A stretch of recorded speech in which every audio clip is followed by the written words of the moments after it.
Fala galera, aqui é Neto Silva com mais uma videoaula de MongoDB.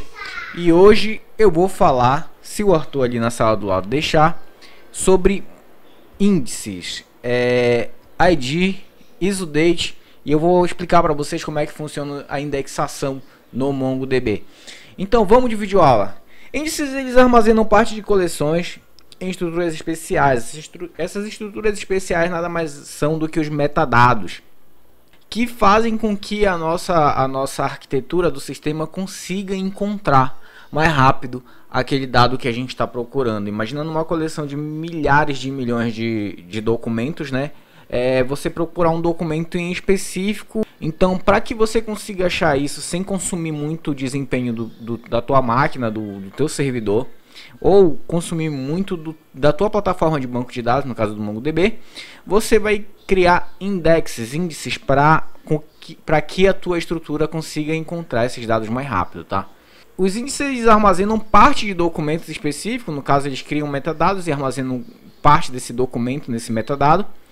Sem os índices, o MongoDB ele simplesmente vai escanear cada documento até encontrar o que você está procurando. Então você vai perder a performance dele, alta performance, né?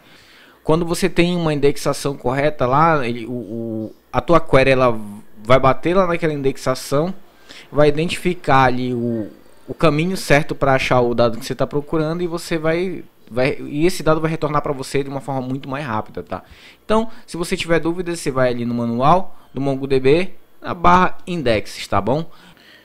Bom, o underline ID, ele é um índice default criado quando a gente insere um documento em uma coleção. Na aula passada eu já mostrei para vocês que quando eu criei ali um usuário, cada usuário que eu ia criando ali na coleção de users, ele ia criando para mim automaticamente um field chamado underline ID. Esse field underline ID, ele continha como valor um tipo chamado Object ID.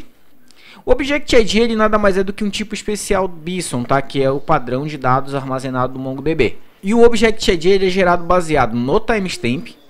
Aqui, ó, esses primeiros 4 bytes aqui representam o timestamp, ou seja, é 1º de janeiro de 1970. Aqui esse valor randômico aqui de 5 bytes, na parte vermelhinha aqui do Object ID, ele é gerado por um ID da máquina mais o ID do processo. Concatenando esses dois valores e gerando um valor randômico em cima disso, ele constrói essa outra parte do Object ID. E o restante é um contador. E ele vai aumentando esse contador de acordo com os documentos que a gente vai gerando. Por mais que a gente tenha várias coleções, é muito difícil que eu tenha um documento em uma coleção A e um documento em uma coleção B com o mesmo underline ID, tá? Com o mesmo Object ID. Agora, a gente vai falar só de mais um tipo antes que eu entre numa prática rápida disso que a gente está explicando. É o ISODate. Então, ISODate é um método construtor que representa uma data armazenada no MongoDB com o BSONDate. O BSONDate é um tipo de dados representado por um integer de 64 bits, representando os milissegundos desde Unix Epoch, de 1º de janeiro de 1970. Aí, se quiser dar uma olhada no manual, cara, sempre consulte o manual do MongoDB. Tá? Dúvidas? Não tem livro, não tem videoaula, não tem nada melhor do que consultar o manual do MongoDB. Você sempre vai ter alguma coisa aqui para te explicar. Então, agora que a gente já sabe disso, então vamos aqui, db. Deixa eu dar um show collections. Eu ainda estou na nossa coleção de usuários de DB. Qual DB que a gente está? DB aulas, tá? Banco de dados aulas, coleção de usuários. Agora, eu vou dar um db.users .create, tá? E aqui nesse db.users.create eu vou criar um novo usuário, user,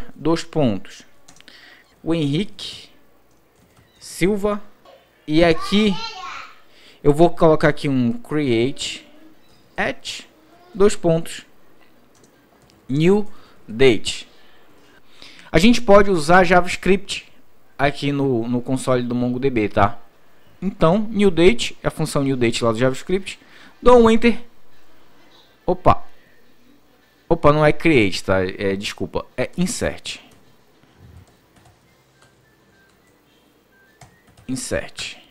Pronto. um novo documento inserido. E agora eu vou criar aqui o Yuri Silva também. Yuri Silva. db.users.find. Eu vou mostrar nossos usuários. E aqui eu tenho, ó, o Henrique Silva, create at isodate, viu? A representação do new date é um isodate dentro do MongoDB, ele salva como isodate. Posso criar somente uma string aqui, dia 17/11/2019? Não. Observe aqui também que o horário, ó, 19 horas 31 minutos 28 segundos 856 milissegundos Z, que é o que? É o padrão Greenwich, tá? De horário. Aqui, ó, são 16 horas 32 e 29 ainda não são 19 horas. Por que salvar assim? Porque você mantém a real data do teu dado. E aí, independente do lugar do mundo onde esse teu banco de dados for consumido, quando você estiver recuperando essa informação, ela automaticamente já vai ser entregue como horário local, tá bom? Então, você consegue transformar no horário local, beleza? Então, vamos lá. Eu já tenho aqui dois novos dados aqui no nosso banco. E aqui observem que ele criou automaticamente o underline ID do Yuri e do Henrique. E lembra que eu expliquei para vocês ali, ó, que eu tenho os dados aqui, ó, desde Unix Epoch, a data, tá? E ó, os dados que eu criei naquele processo, quando o MongoDB estava iniciado naquele processo, começa aqui, ó, com 69 AE31 e vem até aqui, ó, 4A2206.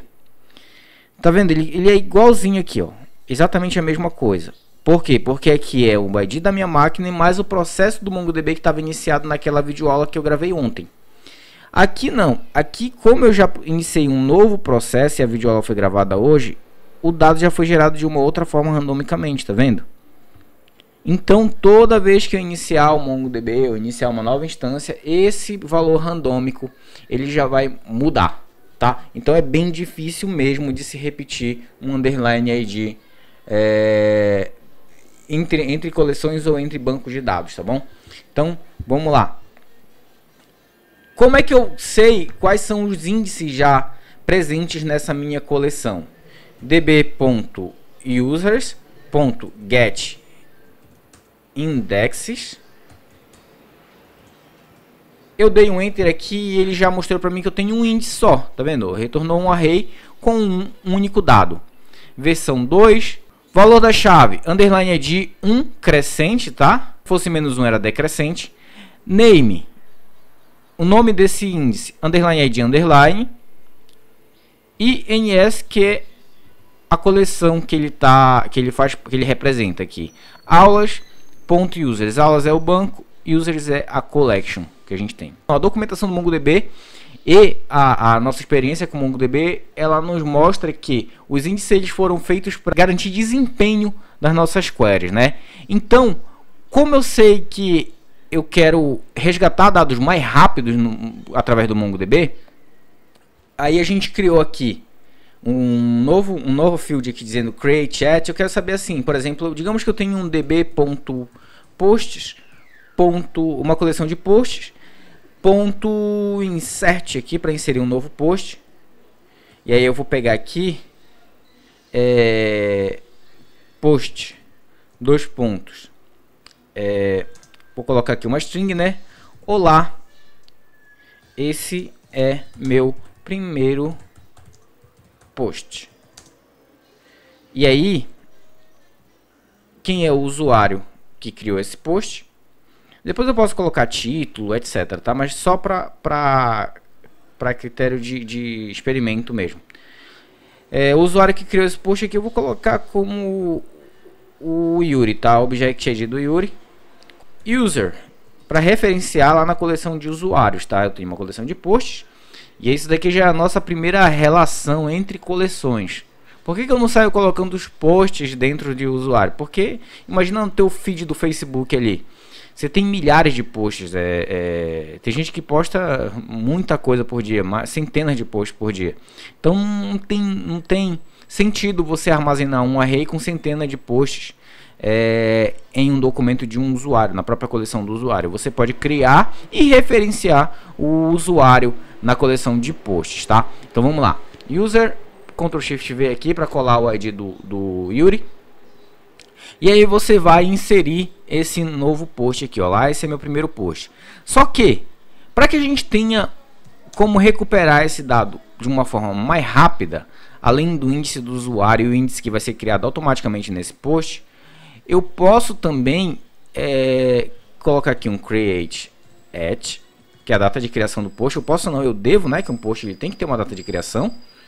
E agora eu vou colocar aqui um new date. Pronto. Então eu vou dar um db.posts.find, vocês já estão ligados para que serve isso, .pretty. E agora eu tenho o primeiro post do Yuri aqui. Então imagina que eu tenho post rolando por uns 5 anos aqui. 5 anos de post, milhares de milhões de posts aqui no nosso banco de posts. E o que eu preciso ter para recuperar nessa coleção de posts é um post específico de um usuário de uma forma mais rápida. Eu preciso de um índice que me dê metadados sobre esse post para eu achar ele mais rápido. db.posts.createIndex no singular, porque no plural ele cria, você tem que passar um array para criar todos os índices que você precisa. E agora eu vou dizer aqui quem é que vai ser o nosso primeiro field, ou seja, qual é o primeiro valor que você vai passar numa query de busca. Normalmente a gente vai buscar pelo usuário ou pela data. Como a gente pode ter muito mais posts tipo, por data do que por usuário, tipo, vários usuários podem postar no mesma hora, mesmo minuto. Então primeiro eu vou ordenar por usuário, que é para ele já eliminar todos os outros que começam por data. Então vamos lá. User, que é para ele ordenar em ordem crescente. Como é Object ID, tanto faz se é crescente ou decrescente. Então a gente sempre coloca 1. E agora eu quero sempre retornar os posts da data mais recente, ou seja, então eu tenho que ser em ordem decrescente, do maior para o menor. Então create at -1. E aí a importância da gente salvar uma data de criação de um dado com o padrão isOdate. O isOdate, como eu falei para vocês, ele é um integer, ele é uma representação do integer que é salvo BSON no banco de dados, ou seja, a gente enxerga isso como isOdate, mas na plataforma por trás do banco de dados aí, ele é salvo como integer, ou seja, você pode buscar por ordem crescente ou decrescente, ele é um inteiro, né, é um número. Então a gente já vai criar nosso primeiro índice aqui. E agora, para fazer uma busca com esse índice aqui nos posts, eu vou dar um db.posts.find. E agora eu vou passar os parâmetros de busca, adotando ali o padrão que a gente colocou no nosso índice, para ser mais rápido, né? Que primeiro ele vai filtrar por usuário, depois ele vai filtrar esse resultado pela data de criação. Então find user, eu vou pegar aqui o ID do Yuri, ele vai achar isso imediatamente, bastava ter o user, tá, nesse post, para ele achar isso mais rápido. Só que se eu tiver uma coleção, por exemplo, com 10 milhões, 20 milhões, 1 bilhão de dados, aí a conversa já é outra, aí você vai começar a sentir a diferença. User, vírgula, create at,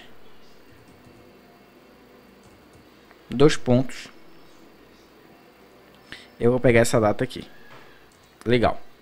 E agora, pretty. Pronto, ele já retornou e ele utilizou esse nosso índice aqui. Eu vou dar um explain para você entender. Index bound user e create at, tá? New date, ó, tá vendo aqui? Que ele já passou pra gente, ó, o formato que eu falei para vocês que é salvo, que é o BSON, que é um integer em 64 bits. Legal? Então, por hoje não, por essa aula é só, e até a próxima. Obrigado, galera. Valeu!